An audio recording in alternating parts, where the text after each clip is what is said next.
NDA സ്ഥാനാർത്ഥി CP രാധാകൃഷ്ണനെ ഉപരാഷ്ട്രപതിയായി പ്രഖ്യാപിച്ചു. 452 വോട്ട് നേടിയാണ് ഇന്ത്യ സഖ്യ സ്ഥാനാർത്ഥി സുദർശൻ റെഡ്ഡിയെ പരാജയപ്പെടുത്തിയത്. അതേസമയം തെരഞ്ഞെടുപ്പിൽ ഇന്ത്യ സഖ്യത്തിൽ വോട്ട് ചോർച്ച ഉണ്ടായതായി വിലയിരുത്തലും ഉണ്ട്.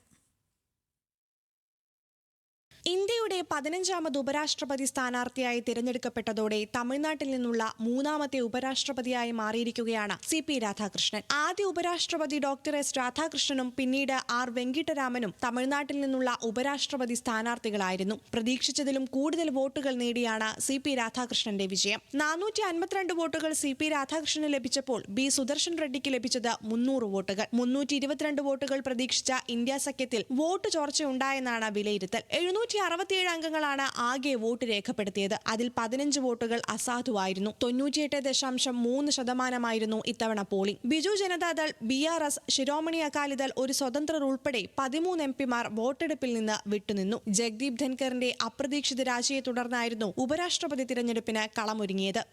National desk, news Malayalam.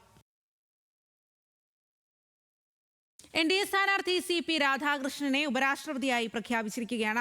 ആ വിശദാംശങ്ങളാണ് നമ്മളിപ്പോൾ കേട്ടത്. സംസ്ഥാന തെരഞ്ഞെടുപ്പ് നടക്കാനിരിക്കെ തമിഴ്നാട്ടിൽ നിന്നൊരു ഉപരാഷ്ട്രപതിയെ സൃഷ്ടിച്ചുവെന്നതാണ് CP രാധാകൃഷ്ണനിലൂടെ BJP ചെയ്തത്. NDA സഖ്യകക്ഷികളുടെ പിന്തുണയിൽ ദക്ഷിണേന്ത്യയിലെ പ്രധാന RSS നേതാവിനെ രാജ്യസഭാ അധ്യക്ഷനാക്കാൻ NDAക്ക് കഴിഞ്ഞിരിക്കുന്നു. പല സംസ്ഥാനങ്ങളിൽ ഗവർണറായിരുന്ന CP സംഘപ്രസ്ഥാനത്തിലെ സൗമ്യമുഖം എന്നാണ് അറിയപ്പെടുന്നത്.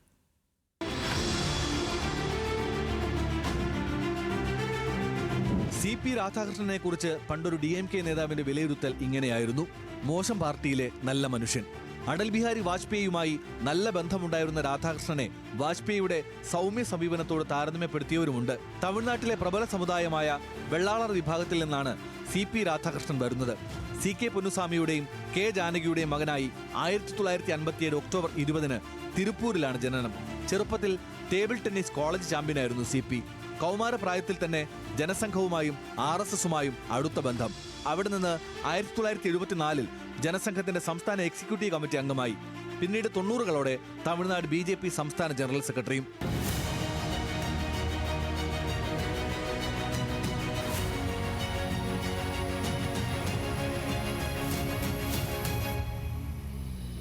ആയിരത്തി 1998 കോയമ്പത്തൂരിൽ നിന്ന് ലോക്സഭയിലേക്ക് എത്തുന്നത്.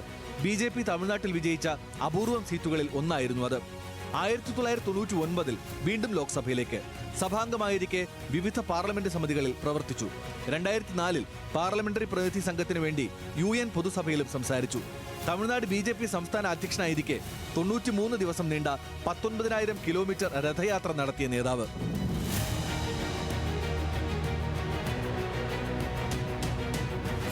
2020 മുതൽ 2022 വരെ കേരളത്തിൽ BJP സംഘടനാ ചുമതലയുള്ള പ്രഭാരി, BJPയുടെ ദേശീയ എക്സിക്യൂട്ടീവ് അംഗം. 2023 ഫെബ്രുവരിയിൽ Jharkhand governor. 2024 July 31 Maharashtra governor. 2024 മാർച്ചിൽ തെലങ്കാന ഗവർണറായും പുതുച്ചേരി ലഫ്റ്റനന്റ് ഗവർണറായും അധിക ചുമതല.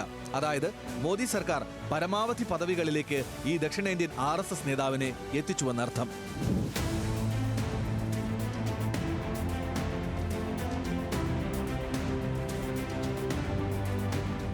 S രാധാകൃഷ്ണനും R വെങ്കിട്ടരാമനും ശേഷം ഉപരാഷ്ട്രപതിയാകുന്ന മൂന്നാമത്തെ തമിഴ്നാടുകാരനാവുകയാണ് CP. DMK BJP ബന്ധം അവസാനിച്ച ശേഷം AADMK സഖ്യമുണ്ടാക്കാൻ യത്നിച്ച നേതാവാണ് രാധാകൃഷ്ണൻ. 2025 ഓഗസ്റ്റിൽ ജഗ്ദീപ് ധൻകറിന്റെ അപ്രതീക്ഷിത രാജിയെ തുടർന്ന് ഉപരാഷ്ട്രപതി സ്ഥാനാർത്ഥിയായി BJP അധ്യക്ഷൻ JP നഡ്ഡ CP രാധാകൃഷ്ണന്റെ പേര് പ്രഖ്യാപിച്ചത് വെറുതെയല്ല. സംസ്ഥാന തെരഞ്ഞെടുപ്പ് നടക്കാനിരിക്കെയാണ് CPയുടെ സ്ഥാനാരോഹണം.